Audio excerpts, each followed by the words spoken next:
6 મહિના પહેલા જયંતિભાઈ લાકડાવાલા મંત્રી તરીકે જીઆઈબીવીમાં જોડાયા હતા અને ત્યારથી તેઓ ભારત દેશને સ્વાવલંબી બનાવવા માટેના કાર્યો કરી રહ્યા છે। દરમિયાન તેમણે અન્ય સભ્યો સાથે વિચાર્યું કે રાષ્ટ્રીય કાર દેશ માટે કંઈક કરવું છે અને દેશનું નેતૃત્વ કરી શકે તેવા યોગ્ય પુરુષની શોધ કરવાનું વિચાર્યું। સાથે તેમણે સર્વે કર્યું કે આખા ભારતમાં કયા સ્થળે જાગૃતિનું પ્રમાણ ઓછું છે, જ્યાં પ્રચારની જરૂર છે। ત્યારે તેમણે દક્ષિણ ભારતમાં હિન્દી, અંગ્રેજી તેમજ ન્યૂઝની ચેનલો જોવામાં આવતી નથી, તેથી તેમણે દક્ષિણ ભારતમાં એક જાગૃતિ અભિયાન શરૂ કર્યું અને 4 માર્ચથી એક રાષ્ટ્રીયકરણ યાત્રા શરૂ કરી હતી, જેનો અંત 52 દિવસે થયો હતો।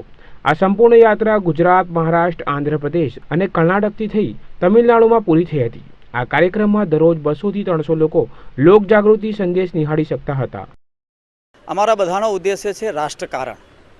એને લઈને એક વિચાર સૂજ્યો, મનમાં એવો વિચાર આવ્યો કે દેશ માટે કંઈક કરવું જોઈએ અને દેશને એક સારા નેતૃત્વની જરૂર છે કે જે ભારત દેશને વિશ્વમાં અવ્વલ સ્થાપિત કરી શકે। તો એવું નેતૃત્વ અમને નરેન્દ્રભાઈ મોદીમાં દેખાયું અને વિચાર કર્યો કે ભારતમાં કયું સ્થળ એવું છે કે જ્યાં વધુ પ્રચારની જરૂર છે અને એનો સ્ટડી પૂરો કર્યા પછી એવું લાગ્યું કે તામિલનાડુમાં એમની ખાસ જરૂર છે, ત્યાંના મતદારોને જગાડવા ખાસ જરૂરી છે।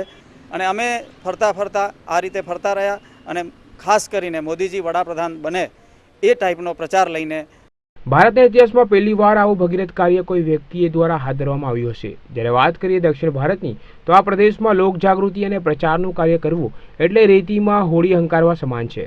ત્યારે તેમણે આવું કઠિન કાર્ય સખ્ત મનોબળ રાખી પૂર્ણ કર્યું હતું, જેમાં તેમણે કેટલાક પક્ષોની મદદ લીધી હતી, જ્યાં તેમની મદદ પ્રાદેશિક ગ્રામ પંચાયત પાસેથી મંજૂરી લેવામાં કરી હતી। હા, દક્ષિણ ભારતમાં જ્યારે હું પહોંચ્યો ત્યારે જાણે મારે રેતીમાં નાવ હંકારવાનું હતું।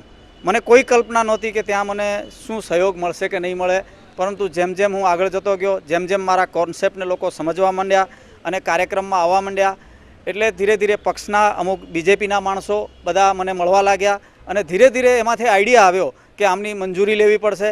એટલે એ પક્ષના માણસો મને મંજૂરી લઈ આપતા હતા અને હું ગામડાઓમાં ફરીને, જે અમારો અહીંયાનો સ્ટડી હતો જીઆઈબીવીનો અને તરુનો સ્ટડી હતો કે ગામડામાં ખાસ પ્રચારની જરૂર છે। શહેરી લોકો તો નરેન્દ્ર મોદીજીથી લગભગ અવેર છે, પણ ગામડાઓમાં કેટલા છે એ અમે જજ નહોતા કરી શકતા। એટલે અમે ગામડાઓને જ પહેલું કેન્દ્ર સ્થાન બનાવ્યું અને બહુ જ ઇન્ટિરિયર ગામોમાં લગભગ 250 જેટલી સભાઓ નાની મોટી અમે આ કાર્યક્રમની કરી।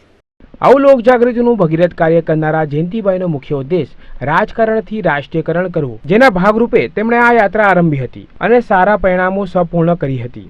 તેઓએ આ યાત્રા નિષ્કામ ભાવથી દેશને બચાવવાના હેતુથી આ પરિક્રમા કરવાનું વિચાર્યું હતું અને એક બિન રાજકીય દળ રાજકીય પ્રચાર માટે દેશની જનતાને જાગૃત કરવા નીકળ્યા હતા। કેમેરામેન અજય કુમાર સાથે રાહુલ નાવિક, નિર્માણ ન્યૂઝ, સુરત।